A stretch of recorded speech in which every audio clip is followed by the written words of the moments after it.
Jeshi la Polisi Kanda Maalum ya Dar es Salaam kwa kushirikiana na wananchi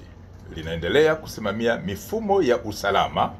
ya kuzuia matukio ya kihalifu katika maeneo mbalimbali ya jiji la Dar es Salaam. Kwa ujumla, maeneo mbalimbali jijini Dar es Salaam yako salama. Hata hivyo, tarehe 24 mwezi wa 4 mwaka huu wa 25 majira ya saa 5 asubuhi huko maeneo ya Coco Beach, Oyster Bay, jijini Dar es Salaam kwenye wilaya ya Kinondoni, mtu mmoja mwanaume anayekadiriwa kuwa na umri kati ya miaka 30 hadi 35 alikutwa akiwa kwenye mchanga wa fukwe wa bahari, hajitambui, huku akiwa amefungwa bandeji ngumu ya muda mrefu maarufu kama POP kwenye mkono wake wa kulia. Taarifa hiyo ilifikishwa kwenye kituo cha polisi na vijana wanaofanya biashara ndogo ndogo eneo lile, wapatao 4, ambao waliuona mwili huo wa mtu huyo ambaye hawamtambui wala hawajui makazi yake ni wapi. Polisi walifika eneo la tukio na kumchukua mtu yule, na baada ya kufikisha kwenye hospitali ya Mwananyamala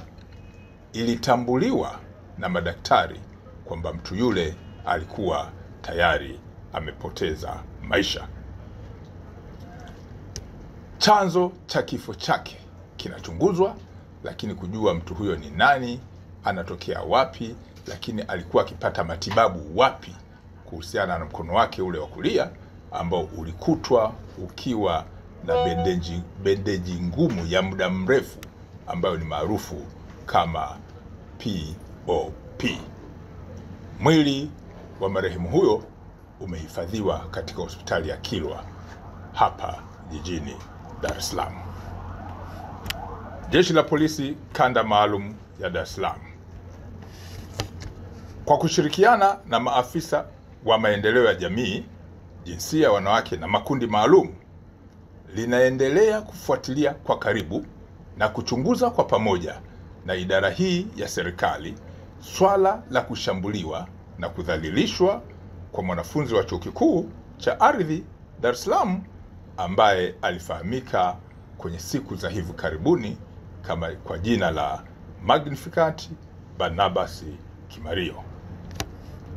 Katika swala hili, watuhumiwa 4 wamekamatwa, akiwemo Reno Ponsil Mkwawili wa Chuo cha Ardhi, Asha Suleiman Juma wa Chuo cha Uhasibu na Mwemba Baton Mwemba maarufu kama Mwijaku wa Dar es Salaam. Watu hawa waliokamatwa ni 3 ambao wanatuhumiwa kuhusiana na swala hili la sakata ambalo limeingizwa watu 4 akiwemo mlalamikaji. Upelelezi wa shauri hii unakamilishwa haraka iwezekanavyo ili mamlaka zingine za kisheria ikiwemo ofisi ya mashtaka iweze kuchambua na kubaini ni shauri lipi ambalo linaweza zikasimama kisheria kuhusiana na swala ambalo tunalichunguza. Jeshi la Polisi Kanda Maalum ya Dar es Salaam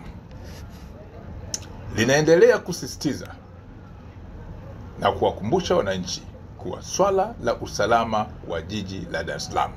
ni la kila mwananchi, lakini kwa kushirikiana na jeshi la polisi pamoja na vyombo vingine vya dola vya kiusalama ili kuhakikisha kuwa shughuli za kiuchumi za jiji hili zinaendelea, lakini pia zile za kijamii pamoja na kisiasa zinaendelea kwa kufuata misingi ya kisheria. Kuhusu swala la mahakama ya Kisutu kwa siku ya leo tarehe 24 mwezi wa 4 mwaka 2025, kwa ujumla usalama katika eneo lile la mahakama na maeneo mengine ya jiji la Dar es Salaam uliimarishwa kwa kiwango cha juu ili kuhakikisha kuwa shughuli zote za kiuchumi za jiji hili zinaendelea lakini pia zile za kijamii pamoja na za kisiasa, ambapo vyama kadhaa vilikuwa vikiendelea na shughuli mbalimbali za mikutano yake ya hadhara. Hata hivyo, kutokana na matishio mbalimbali ambayo yalikuwa yametolewa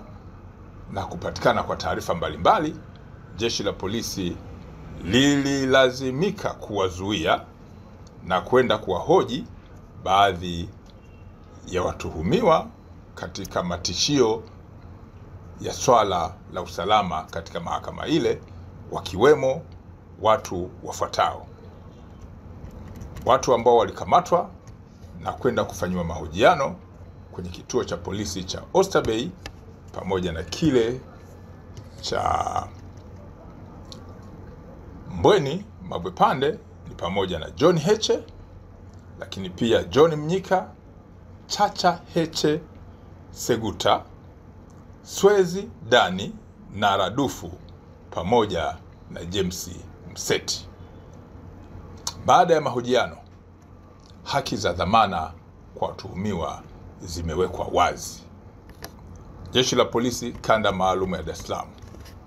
litaendelea kutimiza majukumu yake ya msingi ya kuzuia vitendo vya kihalifu na kufuatilia taarifa mbalimbali, lakini huku likizingatia misingi ya haki pamoja na sheria za nchi.